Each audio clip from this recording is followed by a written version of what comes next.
Good morning, Busy Bees. It is Tuesday, March 3rd, 2026. Here's your morning news rundown in under 5 minutes. So, Iran continues to launch drone attacks and missile attacks across the Middle East. Most recently, the U.S. Embassy in Riyadh, Saudi Arabia, was hit. It was struck by Iranian drones and caused a fire, which they're saying is minor damage. United States officials have urged American citizens to depart more than a dozen Middle Eastern countries immediately due to safety risks, including Saudi Arabia, the UAE, Iraq, Jordan, Kuwait, and others, as the war broadens. In a separate development, three U.S. fighter jets were downed in Kuwait, what they're calling friendly fire. I don't think this was friendly fire at all. I think they downed three of our planes. Thankfully, those servicemen and women are still alive. As others are not. We're losing servicemen and women to this war that should have never been from a never war again president, America first. It's so much for that, right? Um, Donald Trump is in it for the money. Again, follow the money. The Venezuelan oil, which he is in charge of those funds in an overseas account in his name, not in the U.S.'s name. What are we trying to do here? This is a money grab. This is to keep people poor, and to keep people under the thumb of our regimes. I think this is totally ridiculous. But let me know your opinion. The U.S. Supreme Court, in a 6-3 decision, blocked California privacy protections for transgender students that would have allowed them to withhold gender identity information from parents without consent.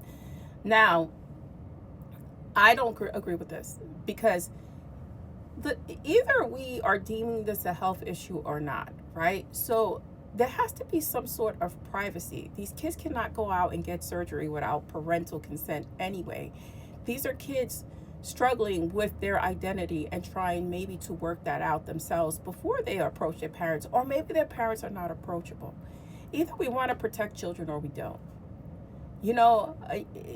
This is when someone is trans, this is not a choice for them. There's not a cure for it. This is who they are. Can we change who you are? Can someone change who I am? No, not at all.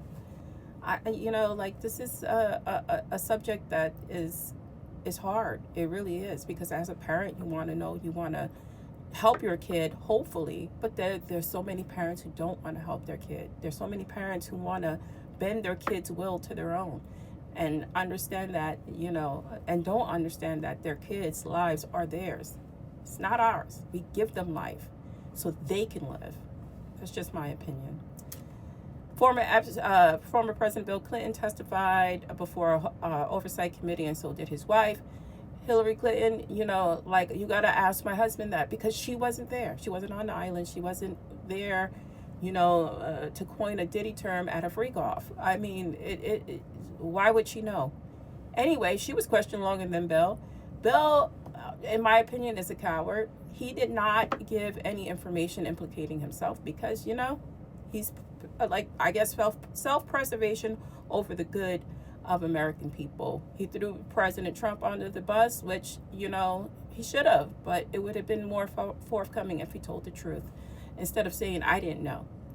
That everybody knows you knew, and everybody around Jeffrey Epstein knew, period. You guys were complicit.